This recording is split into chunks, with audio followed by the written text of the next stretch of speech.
Za nami je dober teden totalne vojne za Luko Koper. Bitka je že dobila epske razsežnosti. Konec tedna se je bojna sreča nagnila v prid zavojevalcev, a kdo ve, kaj vse se utegne še zgoditi. Nedeljko Mišič, ki sedaj se Gašpar imenuje, z elito neustrašno bije boj krvavi.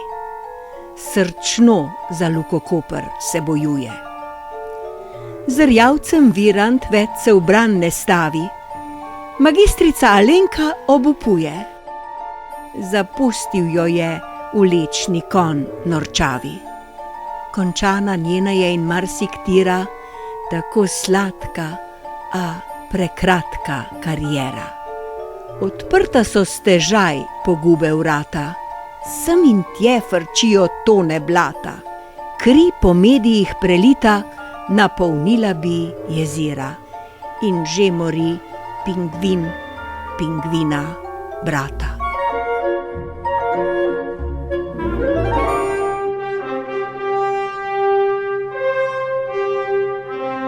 Tako rekoč proti vsem se bojuje osamljeni jezdec Gašpar Mišič, ki so ga s potrebno municijo oskrbeli zavezniki z Antarktike, s katerimi vzdržuje tradicionalno dobre odnose. Ja, absolutno se čutim kot osamljeni jezdec, vendar jaz potrebujem samo en teden. En teden potrebujem, da držim krmilo trdno v rokah Luke Koper in boste videli, da bom razgalil vse, kar je razgaliti treba.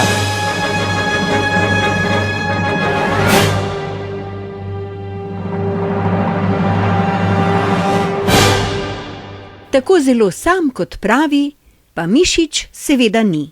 Trdno mu namreč stoji ob strani županska Bratovščina, ki se z vsemi silami bori za prevzem oblasti.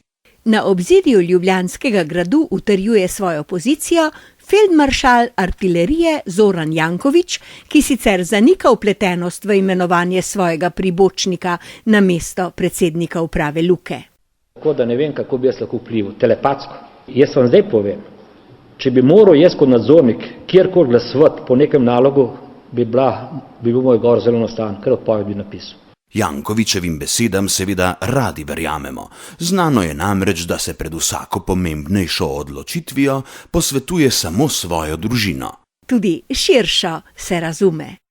Povsem prostodušno pa je svojo naklonjenost Gašparju Mišiču razkril vidni član županske Bratovščine Boris Popovič. Glejte, če ta gospod Gašpar, on je samorastnik, on je iz nič ustvaril vse to, kar ima. Pripombe, da Mišič za vodenje Luke nima izkušenj, Popovič odločno zavrača. Kolikrat je vodila naša predsednica vlado? To je sporno, imamo predsednico vlade nekoga, ki v biznisu pojma nima.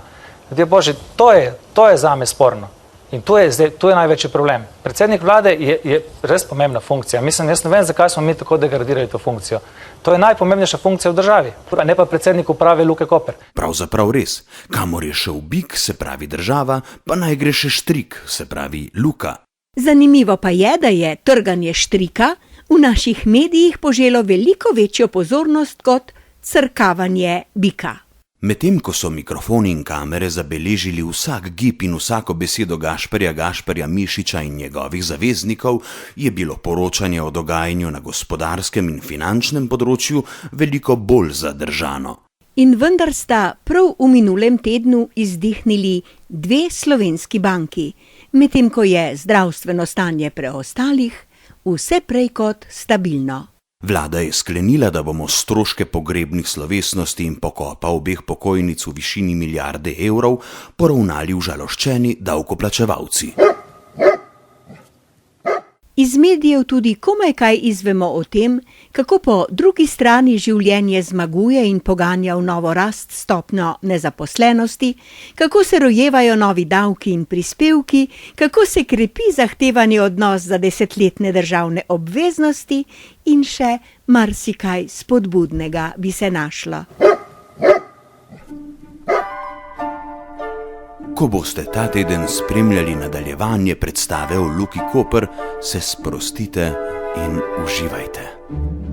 In nikar naj vas ne zmede nespodobno in žaljivo mnenje davkoplačevalke Kaje, ki je na Twitterju zapisala: